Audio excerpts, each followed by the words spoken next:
Welcome in, everyone. We're jumping right into a pretty fascinating mission today. Yeah, we really are. If you were joining us, you're likely someone who appreciates looking under the hood of how successful operations actually run. Exactly. Today, I've got this massive stack of sources on the table here. Breakdown reports, post-game analyses, the works. It is a heavy stack today. It really is. Yeah. And it covers 4 monumental college football matchups. We're looking at Texas just dominating Michigan, Coach Parlay's explosive debut at Ohio State against LSU, Stanford's shocking upset over Indiana, and a heavyweight thriller between Colorado State and Oklahoma. Some really incredible games in there. For sure. But to be clear, our goal today isn't to just recap the final scores or read off the highlight reels. Yeah. Okay, let's unpack this, because this isn't just about who crossed the goal line more times. No, not at all. It is about what happens when entirely different systems, architectural philosophies and coaching identities violently collide on the field. And that framing is exactly why these 4 games stand out from the pack. Right. Because for anyone listening, maybe you're managing a team in a boardroom, running a startup, or just trying to understand how complex systems hold up under immense pressure. Yeah. These matchups serve as the perfect case studies.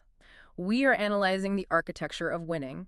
When 2 incredibly talented teams meet, raw skill kind of cancels out. It becomes a wash, yeah. Exactly. What dictates the outcome is how resilient your core system is, and whether your identity can force the opponent to abandon theirs. Which brings us perfectly to our first case study.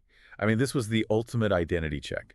Texas taking down Michigan, 42-21. A statement win. A massive statement win. Looking at the breakdowns here, this was not some fluky Saturday afternoon blowout. Yeah. It was a statement win wrapped inside a chess match. Oh, 100%. You have Coach Leto's Texas squad, a team built entirely around imposing a violent physical run game. Right. And they are going up against Coach Ree's Michigan team, which tries to rely heavily on precision, passing, and tempo control.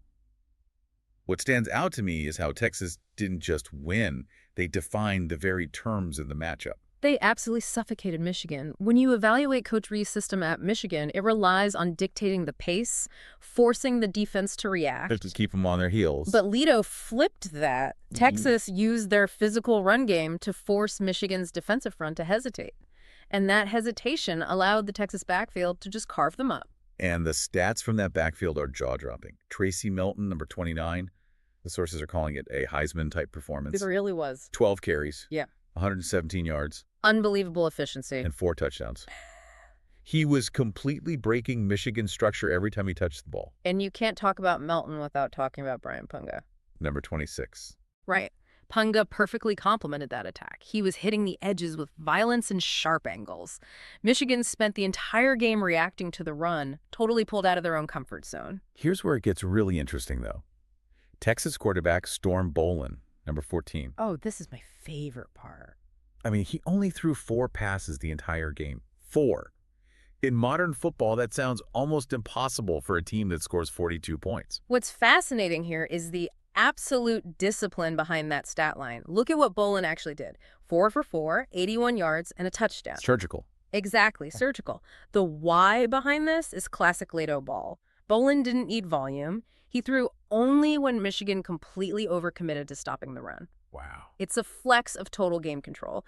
Leto is saying, I'm going to run it down your throat, and the second you cheat up to stop it, I'll beat you over the top. And on the flip side, looking at Michigan, quarterback Gabe Johnson threw 322 yards and 2 touchdowns. Right. Which looks great on paper, but he also threw 2 interceptions. And those interceptions came exactly when Michigan was trying to claw back momentum. Johnson played hard, but Coach Ree's team right now, they are playoff level when it comes to talent. Sure. But they lack the kill shots, and crucially, they lack the defensive backbone to be championship level right now. So Leto dictates the matchups and forces those mistakes. Yeah. Texas isn't just winning, they are defining reality on the field. Precisely. Let's pivot to our second clash of philosophies. This is Coach Parlay's brand new era at Ohio State matching up against Coach Jalen's LSU. A total contrast to the Texas game. Completely. I mean, Coach Parlay's debut was explosive. Let me just read you Ohio State quarterback Barry Maffei's numbers, because they feel unfair. Go ahead. 427 passing yards, 7 passing touchdowns. 7. Averaging 22.5 yards per completion. Yeah. And he added a rushing touchdown just for fun. It's a video game stat line. It really is.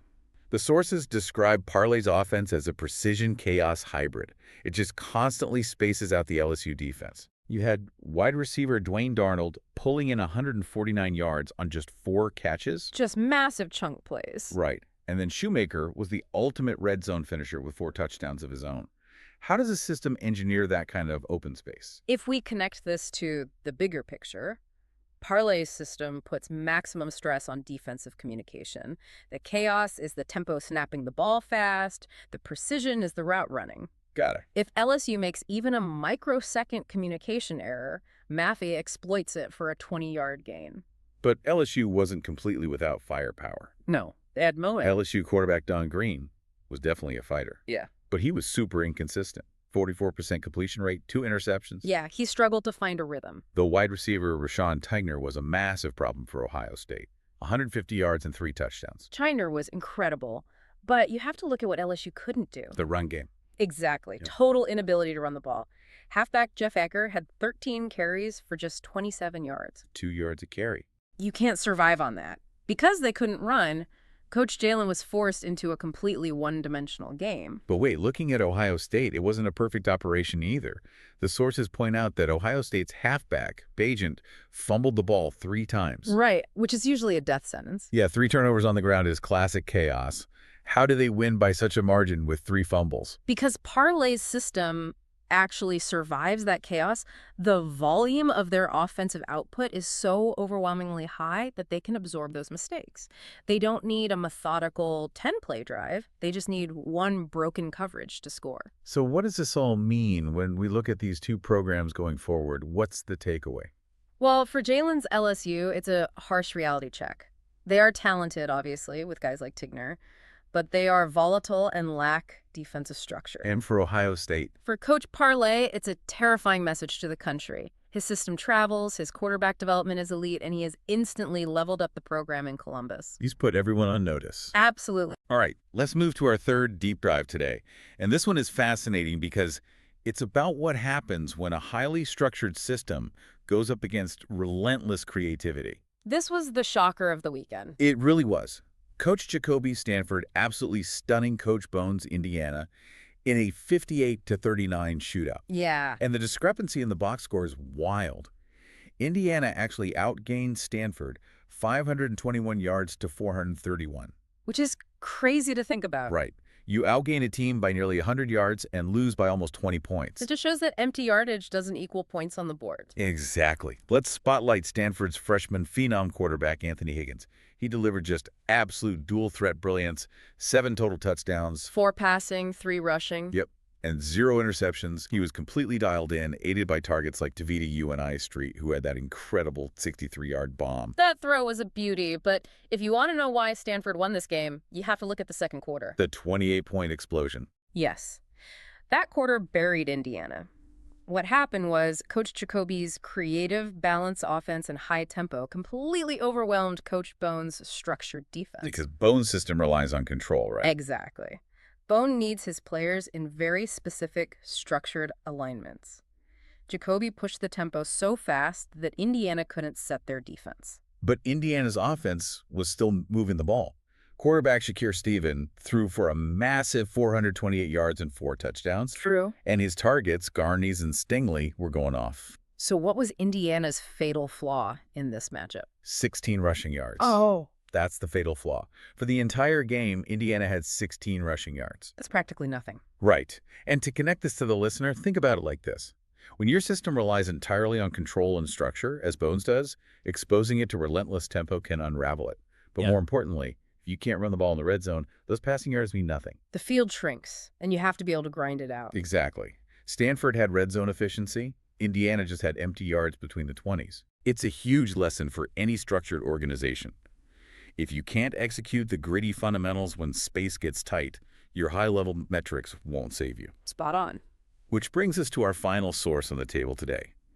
A 39-35 thriller between Colorado State and Oklahoma. What a game this was. It really was the game of the week, and the breakdowns frame this as a direct referendum on 2 specific coaches.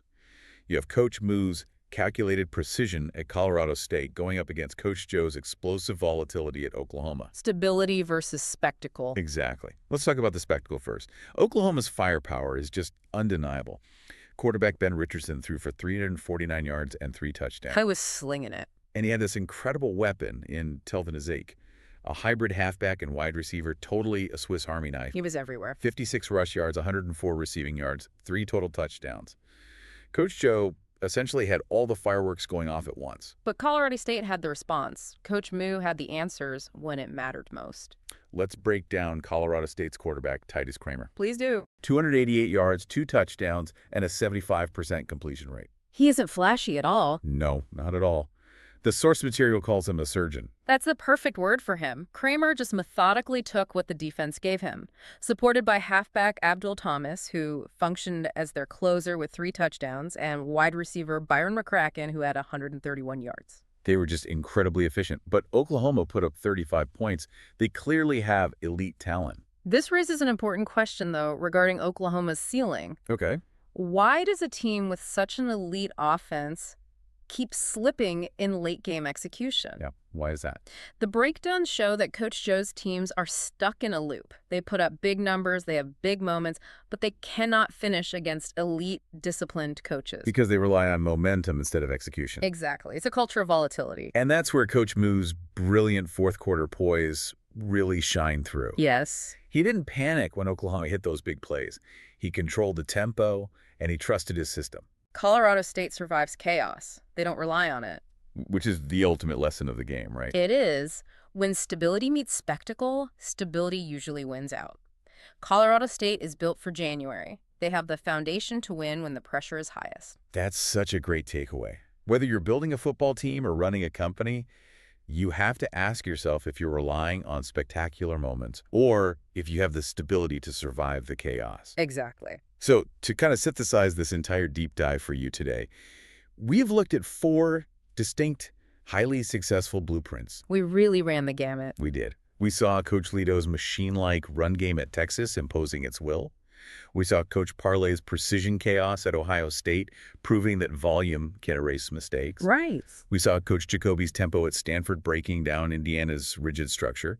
And finally, we saw Coach Moo's surgical stability at Colorado State, outlasting Oklahoma's fireworks. A masterclass in identity. It really is.